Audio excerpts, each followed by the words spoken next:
என்னடா எங்க பார்த்தாலும் வீட்ல பேப்பரு? நோ, என்ன தெரியும்? அது ரம்பித்து. தம்பி டேய், வீட்ல பேப்பர் அதிகமா இருக்குடா.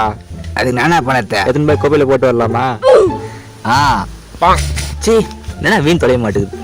இவ்வளோ பேப்பர், இதுல எது நல்ல பேப்பர் நல்ல பேப்பர்ல பொறிக்க வைடா தம்பி. நீ பொறுக்கி டேய் வெயி, இது நம்ம 2 பேரும் டீச்சரா. என்னடா பணத்தை உசாரா எடுத்து வேணும். சரி நான் சொல்றேன், எடுத்து வைக்கிறேன், எதுக்காவது யூஸ் ஆகட்டும். என்னடா இது எங்க பார்த்த மாதிரி இருக்குது? இது என் 10வது மார்க் ஷீட்ரா. பத்திரமா எடுத்து வேணும். ஆமாண்டா தம்பியா, இது எல்லாம் என் வாய்க்க போட்டுருக்குமே. இதுனா அது தம்பியா, இது நம்ம ஜாதி சர்டிஃபிகேட்ரா. என்ன பணத்தை? நோ, அது ரொம்ப முக்கியம். பத்திரமா எடுத்து வேணும். ஆமாண்டா தம்பியா, நமக்கு ஜாதி தான் முக்கியம். அவ்வளோ தானே தம்பி, இதெல்லாம் waste paper class. No no no no இருமா, இது நம்மளுடைய பர்த் சர்டிஃபிகேட் இல்லை. அட ஆமாண்டா தம்பி, இது எல்லாம் நம்ம வந்ததே வீணா போயிருக்கோம்ல. நல்ல வேலை கண்டுபிடிச்ச. சரி எடுத்து வைக்கிறேன். டோய் அறிவு கட்டவனே, துண்டு என் பையில போட்டு வைக்கிறேன். பாக்குறான் பாரு கோட்டா மாதிரி. நான் அப்படி பாக்குறேன், மூஞ்சிலே குத்திடுவேன்.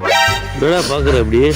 தம்பி டேய், இது சின்ன வயசுல ஒரு பொண்ணு குத்த லெட்டர்டா. டாய் ரொம்ப நடிக்காத, பார்க்க கன்றாவே இருக்குது. அந்தியாரு அவ்வளவுதானே தம்பி, இதெல்லாம் வேஸ்ட் பேப்பர் தான். கிளாஸ் தம்பி டேய், எங்கடா அங்க வச்சிருந்த பேப்பர்லாம் காணோம்? என்னன்னா தெரியும், நான் பார்க்கலையே. ஐயோ, என் பேப்பர் என் மார்க்ஷீட் எல்லாத்தையும் இந்த கோணி கோசில சொல்லிட்டுண்டா. டேய் மென்ட்லு அரலூசு, எடுத்து வைக்கிறேன்னு கோணி கோசி மேலே எடுத்து வச்சேடா. ஏன்னா சுத்தமாக உனக்கு அறிவேலடா. இதான் நீ எடுத்து வச்ச லட்சணமா? பாரு, கோணி கோசிக்குள்ள எல்லாம் போயிருச்சு.